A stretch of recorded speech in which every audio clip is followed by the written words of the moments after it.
Bismillahirrahmanirrahim. Bütün peyğəmbərlərə iman. Növbəti ayədə təqvalı insanların daha iki xüsusiyyətinə toxunulmuşdu. Bunlardan biri bütün peyğəmbərlərə imandır. Ayədə deyilir ki, onlar sənə göndərilənə və səndən əvvəl keçmiş peyğəmbərlərə göndərilənlərə iman gətirir və axirətə əminliklə inanırlar.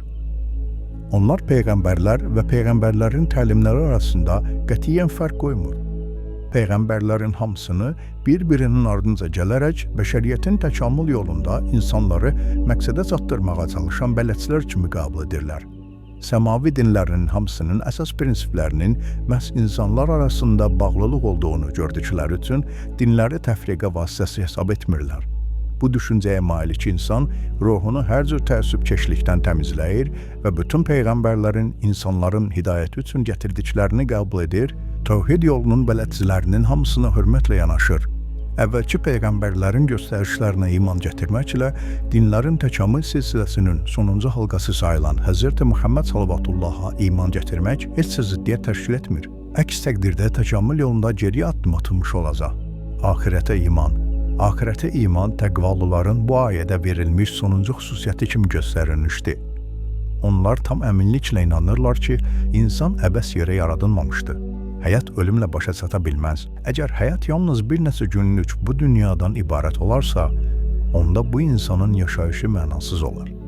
Təqvalı insan etiraf edir ki, Allah Taala'nın mütləq ədaləti hamını gözləyir və bu dünyadakı əməllərimiz nəticəsiz, mükafatsız və ya cəzasız qala bilməz. Bu düşüncə ona rahatlıq verir. Öhdəsinə düşən məsuliyyətləri yerinə yetirmək yolunda çəkdiyi əziyyətlər onu nəinki narahat etmir. Əksinə, daha da xoş gəlir. Hadisələr qarşısında möhkəm dağ kimi dayanır. Haqsızlıqlara qarşı mübarizə aparır. Bütün varlığı ilə inanır ki, ən kiçik yaxşı və ya pis əməldə əvəzsiz qalmayacaq. Öldükdən sonra zərrə qədər də haqsızlıq olmayan daha böyük bir dünyaya gedərək Allah Taala'nın sonsuz mərhəmətindən bəhrələnəcək. Axirətə iman maddi aləmi aşıb daha böyük bir aləmə qədəm qoymaqdır. Sanki bu dünya həmin aləmin əkin tarlasıdır. İnsan orada necə davranacağını bu dünyada öyrənir.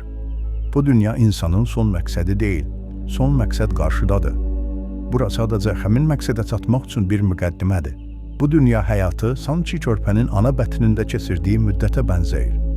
Həmin müddət heç də insanın əsas məqsədi deyil. Körpənin əsas məqsədi bu dünyaya gəlməkdir. Ana bətnindəki müddət isə bu dünyaya gəlmək üçün bir müqəddimə, keçid dövrüdür. Lakin həmin dövrü salamat şəkildə başa vurmasa, bu dünyada istədiyi kimi xoşbəxt yaşaya bilməz. Axirətə iman insanların tərbiyəsində olduqca böyük rola malikdir. Bu iman insanı dözüm, iradə, ruh yüksəkliyi bəxş edir. Çünki axirətə inanan şəxs üçün iftixarın ən uca zirvəsi müqəddəs bir amal uğrunda şəhid olmaqdır. O imanlı şəxsin əbədi həyatı üçün bir başlanğıcdır. Axirətə iman insanı günahlardan uzaq olmağa səsləyir. Başqa ifadə ilə desək, günahlarımızla Allaha və axirətə iman tərs mütənasibdir. İman nə qədər güclü olarsa, günahlar bir o qədər azalar. Sab surəsinin 26-cı ayəsində Allah-u Teala Davud əleyhissalama xitabən belə buyurmuşdu. Nəfsin istəyinə uyma, yoxsa o səni Allahın yolundan azdırar. Allahın yolundan azanları hesablaşma günü unutduqları üçün şiddətli əzab gözləyir. Hesablaşma, axirət gününü unutmaq bütün günahların mənbəyi, günahlar isə şiddətli əzabın səbəbidir. Haqqında danışılan sonuncu ayə qeyd etdiyimiz 5 xüsusiyyətə malik təqvalı insanların aqibətinə işarə edərək buyurur. Məhz onlar öz Rəbbi tərəfindən göndərilmiş hidayət yolundadılar. Nicat tapanlar da onlardır. Bu deməkdir ki, onların hidayət olunması və səadətə qovuşacağına Allah-u Teala tərəfindən zəmanət verilmişdir. Ayənin özündəki öz Rəbbi tərəfindən ifadəsi də məhz buna işarə edir. Öz Rəbbi tərəfindən göndərilmiş hidayət yolundadılar ifadəsi onu çatdırır ki, sanki ilahi hidayət onları məqsədə doğru aparan rahat bir minişdir. Bunu hələ ön qoşmasının üzərində olmaq mənasını verməsindən də başa düşmək olar. Üstəlik, hudən sözünün qeyri-müəyyənlik verilməsi Allah tərəfindən olan hidayətin həddən artıq əzəmətini artırır. Yəni, onlar həddən artıq böyük hidayətə qovuşmuşlar. Nicat tapanlar da onlardır. Cümləsinə gəldikdə isə, ərəb dilinin üslubatından xəbərdar olanlar başa düşürlər ki, burada inhisar mənası nəzərdə tutulmuşdur.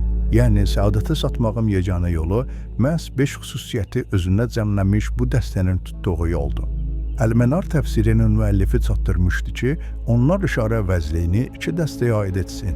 Birincisi ilk 3 xüsusiyyətə, qeybə iman, namaz qılmaq və infaq etmək, ikincisi isə vəhiy və axirətə iman gətirənlərdir. Lakin bu çox zəif ehtimaldır. Çünki sadalanan 5 xüsusiyyətin hamısı yalnız bir qrupa aiddir və onları 2 dəstəyə bölməyə heç bir əsas yoxdur. İman və əməldə sabit qədəm olmaq. Təfsirini verdiyimiz ayələrdə işlədilmiş feillərin hamısı indiki zamanda verilmişdi.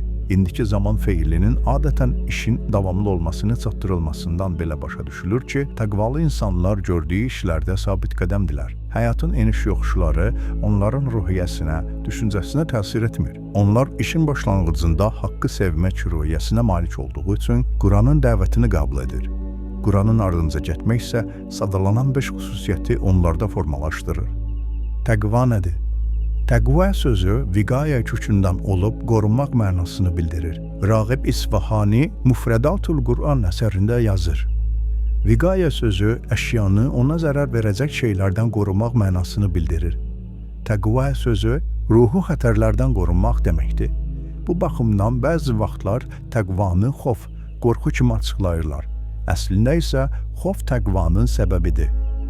Şəriət terminologiyasında təqva insanın öz günahlardan qorunmasına deyilir. Təqvanın kamal həddi isə odur ki, insan günahlardan əlavə həm də günah olub olmamasını şübhəli olan işlərdən də özünü qorursun. Başqa sözlə desək, təqva insanı nəfsani istəklərin qarşısında qoruyan, nəzarətdə saxlayan daxili bir qüvvədir. O, sanki insanı uçuruma düşməkdən qoruyan əyləc rolunu oynayır. Buna görə də Əmir əl-Müminin Əli əleyhissalam təqvanı günahlar qarşısında möhkəm bir qalaya bənzətmişdi. Ey Allahın bəndələri, bilin ki, təqva alınmaz bir qaladır. Nəhsul Bəlağa, xütbə 157.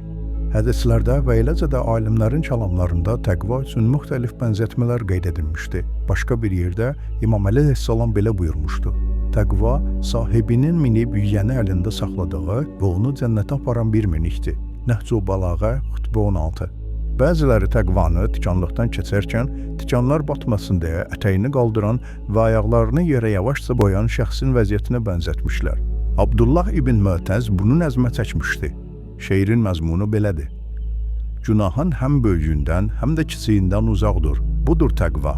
Tikanlıqdan keçərkən addımlarını ehtiyatla atan şəxs kimi ol. Kiçik günahlara kiçik gözlə baxma. Unutma ki, dağlar da xırda daşlardan ibarətdir. Məcmuəl Bəyan təfsiri, Bəqərə surəsinin 2-ci ayəsinin təfsiri. Bu bənzətmədən o da məlum olur ki, təqva insanın özünü bir kənara çəkərək gülşənişinlik etməsi demək deyil. Cəmiyyətin içində olub günahlardan qorunmaqdır. İstənilən halda təqva Allaha və axirətə imanın ən gözəl nəticəsi olub, İslamda insanın üstünlük meyarı hesab edilir. Təsadüfi deyil ki, Quranın buyurduğu Allah yanında ən hörmətlimiz, ən təqvalı olanınızdır cümləsi İslamın şüarına çevrilmişdi. İmam Əli əleyhissalam buyurmuşdu. Təqva hər bir bağlı qapının açarı, axirət azuqəsi, şeytanın köləliyindən azadlıq və bütün bədbəxtliklərdən qurtuluşdur. Nəhsul Bəlağa 230-cu xütbə. Onu da nəzərə almalıyıq ki, təqvanın maddi, iqtisadi, cinsi, ictimai, siyasi və bu kimi müxtəlif növləri vardır.